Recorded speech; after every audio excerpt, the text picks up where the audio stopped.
This is Paul. Yes. I'm just concerned about to the cases of admiralty and maritime jurisdiction. Yes.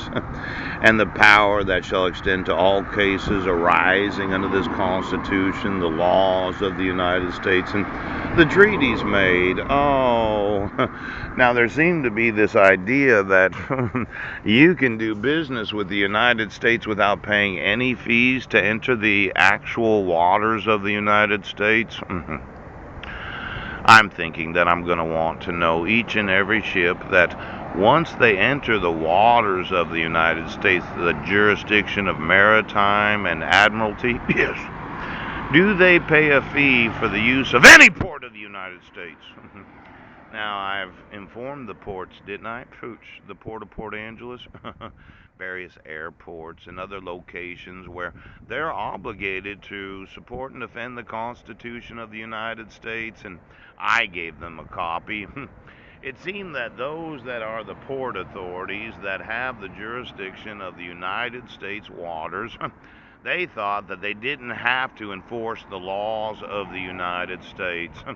Now, let's say I sued the United States of America, those in the executive, judicial, and legislative branches, known as the White House, Congress, and the Supreme Court of the United States, for their knowledge of a small county court issuing court orders that happen to violate numerous laws. Violates the state constitution, violates the United States Constitution. And I'm like, well, you're going to have to pay me the damages. Now, for every ship that goes in and out of the United States jurisdiction, I'm going to have to get, could be $100 to $200 for the next 40 fucking years for the damages of the United States.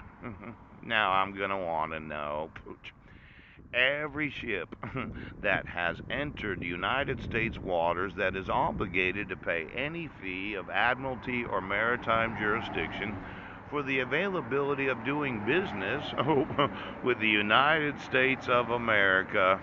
Now, for some reason, you thought that, well, we have jurisdiction of the maritime and admiralty, Pooch, but once you're in the jurisdiction, we don't have to enforce the laws.